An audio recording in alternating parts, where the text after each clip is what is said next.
Salut! On continue avec Astérix et on s'était arrêté là avec Caius Bonus qui disait Vous m'avez trompé, chien. Cette potion n'est pas magique. et Astérix qui disait oh que si, d'accord? Non, là je ne suis pas d'accord avec toi, je peux te certifier que la potion est magique.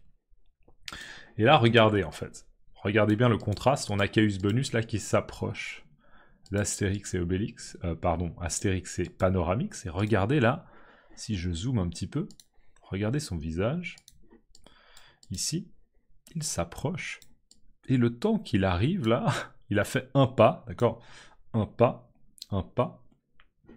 il fait un pas, et regardez déjà là, son visage. Oh, mon Dieu, mais c'est comme l'homme naïf qu'on avait avant, dont les cheveux poussaient à une vitesse fulgurante, ou bien ses poils de barbe ou ses poils de moustache poussaient à une vitesse fulgurante. D'accord?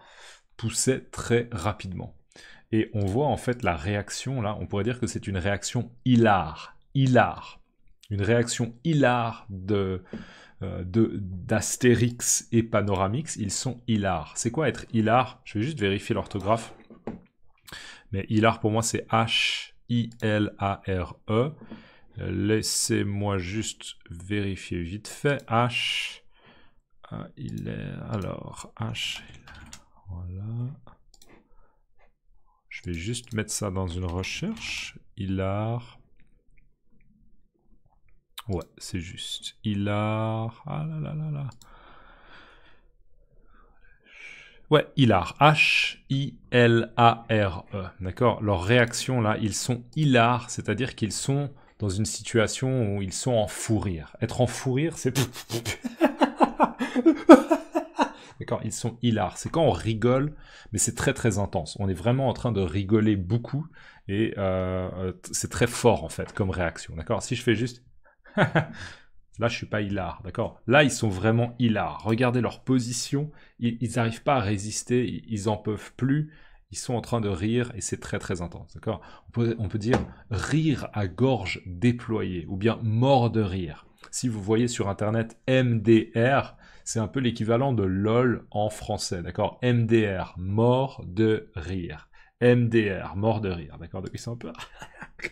Pourquoi? Parce qu'en fait, ils voient que visiblement la potion fait son petit effet, et visiblement c'est pas une potion pour une force surnaturelle, mais c'est une potion pour que les poils de barbe et de cheveux poussent très très rapidement. Donc ils sont hilars, ils sont en train de se marrer, ça c'est un mot familier, ils sont en train de rigoler. Et là on a le second qui dit Oh, Caius Bonus, si nous faisions un sort à ces Gaulois. Oh, Caius Bonus, si nous faisions un sort à ces Gaulois. Juste un truc de prononciation auquel je pense, mais moi je dis faisions, parce qu'en fait, je crois que presque tous les francophones diront faisions, mais c'est vrai que ça s'écrit comme ça s'écrit faisions. C'est assez étrange. Je pense que c'est simplement une évolution de la langue ou de la conjugaison du verbe faire, mais ça se prononce faisions, et pourtant ça s'écrit faisions, d'accord? Mais moi j'ai jamais entendu de francophone qui dit nous faisions. Nous faisions, pour moi c'est une faute de prononciation. J'entends pas de francophones qui disent nous faisions, c'est vraiment nous fe comme dans quoi? Ok, si nous faisions gaulois, comme dans se lever le matin, d'accord? Le matin, je me lève à 7 heures. Je me... D'accord? C'est le même son que dans faisions. Faisions. D'accord? Oh, Caius Bonus, si nous faisions un sort à ces Gaulois. Alors, c'est quoi faire un sort? Pour moi, là, ça peut avoir plusieurs sens, mais j'ai préparé une explication simple. C'est, en règle générale, faire un sort à quelqu'un. Un sort, c'est un peu quelque chose de magique, d'accord? Imaginez un mage, d'accord? Un peu comme Panoramix, qui ferait un peu...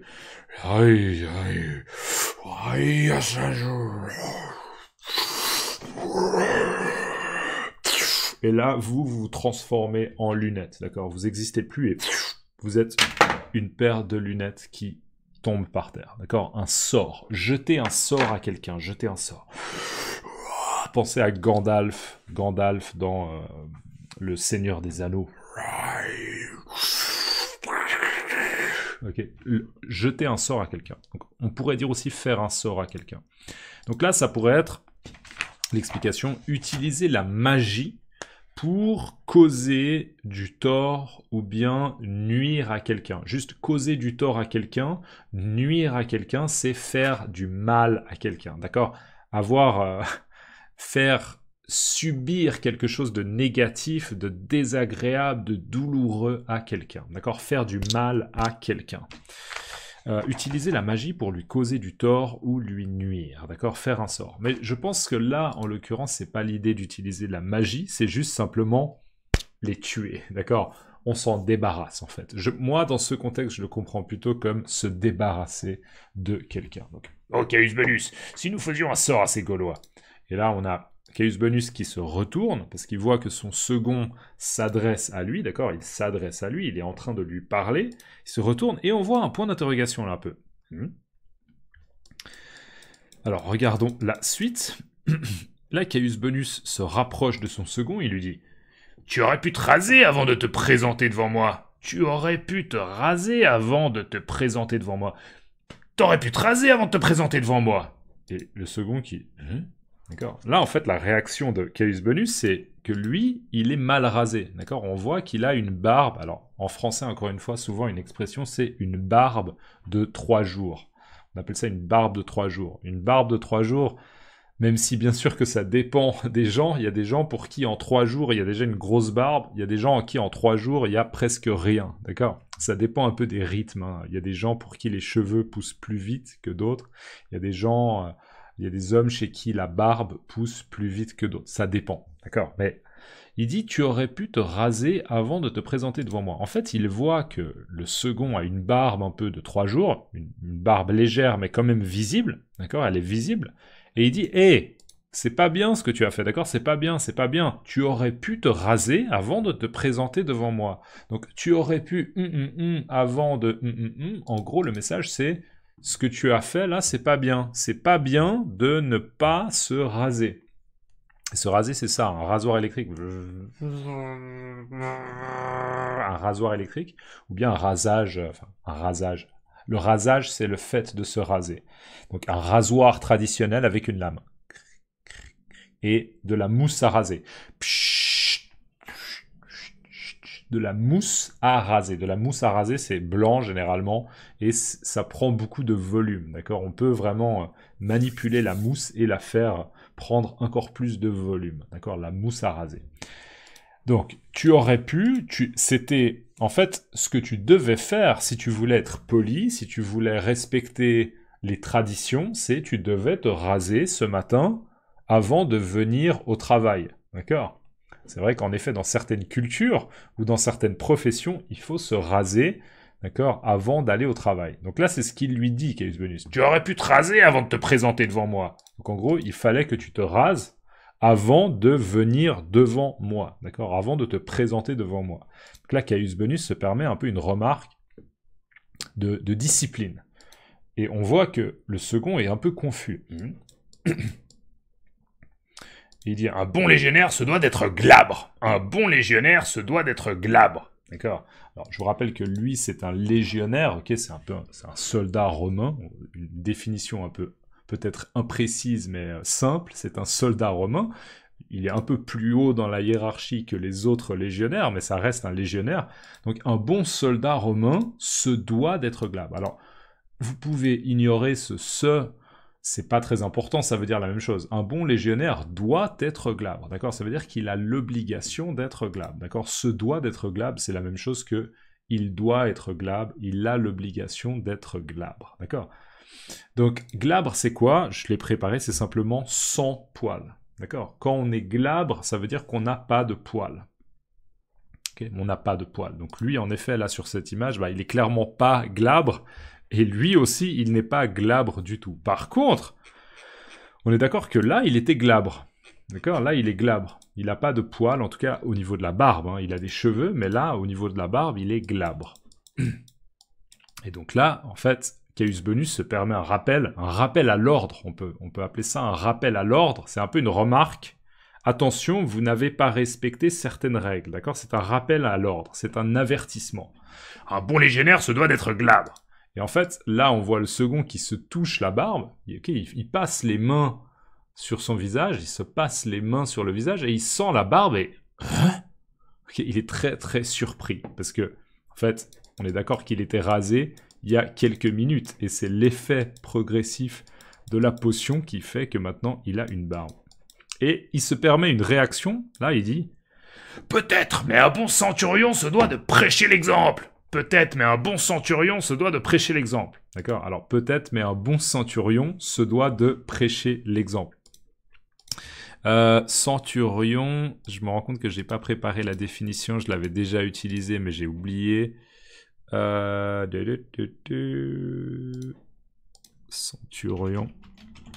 Alors, définition simple de centurion. Un centurion est un soldat ou un officier dans l'armée romaine antique qui commandait une centurie, soit environ 100 soldats. D'accord ? Donc c'est un officier, hein, c'est quelqu'un qui a un rôle hiérarchique un peu plus élevé que les autres. D'accord ? Et là, il lui dit, mais peut-être, ok, c'est vrai, je suis pas glabre, d'accord ? Je suis pas glabre. Ok, j'ai fait une erreur, mais toi, tu es centurion, d'accord? Tu as un rôle hiérarchique, tu as des responsabilités, et un bon centurion, d'accord? Quelqu'un qui fait bien son travail de centurion, se doit, ou doit, c'est la même chose, il doit prêcher l'exemple. Et prêcher l'exemple, c'est simplement pour simplifier, montrer l'exemple. Donc prêcher l'exemple, c'est montrer l'exemple. Si je dis, attention, il faut boire très très régulièrement durant la journée, d'accord? Il faut vous hydrater, il faut boire. Je dois montrer l'exemple, d'accord? Chaque quart d'heure, je dois dire, regardez, je suis en train de boire, d'accord? Je dois être un modèle pour les gens. Je dois respecter, désolé, je dois respecter en fait ce que je recommande. Je dois le faire moi-même, d'accord? Prêcher l'exemple se doit de prêcher l'exemple. Pour moi, là, se doit de prêcher d'exemple. Pour moi, là, c'est pas un D. Je vois pas pourquoi ça pourrait être un D. Est-ce que c'est la photocopie? Enfin, le scan? Peut-être, mais un bon centurion se doit de prêcher d'exemple. Moi, je dirais pas se doit de prêcher d'exemple, je dirais se doit de prêcher l'exemple. Donc, la contraction de le exemple, l'exemple. Je sais pas si ça se dit d'exemple, mais c'est pas très important, d'accord? Mais en gros, il lui dit, hé, ok, moi je suis pas glabre, mais toi tu peux parler, toi aussi tu as une barbe, d'accord? Donc tu es en train de me critiquer parce que j'ai des poils, mais toi aussi tu as des poils. Allez, on arrive à la fin de la vidéo. Mettez-moi le mot glabre dans les commentaires. Le mot glabre, c'est un mot un petit peu plus avancé. Enfin, je pense que c'est pas forcément un mot qu'on apprend au niveau A1, A2, B1. Je pense que c'est un mot qu'on rencontre un peu plus tard. Donc mettez-le dans les commentaires pour le mémoriser encore mieux. Et si vous pouvez laisser un like, c'est magnifique. On se voit dans la prochaine vidéo. À plus.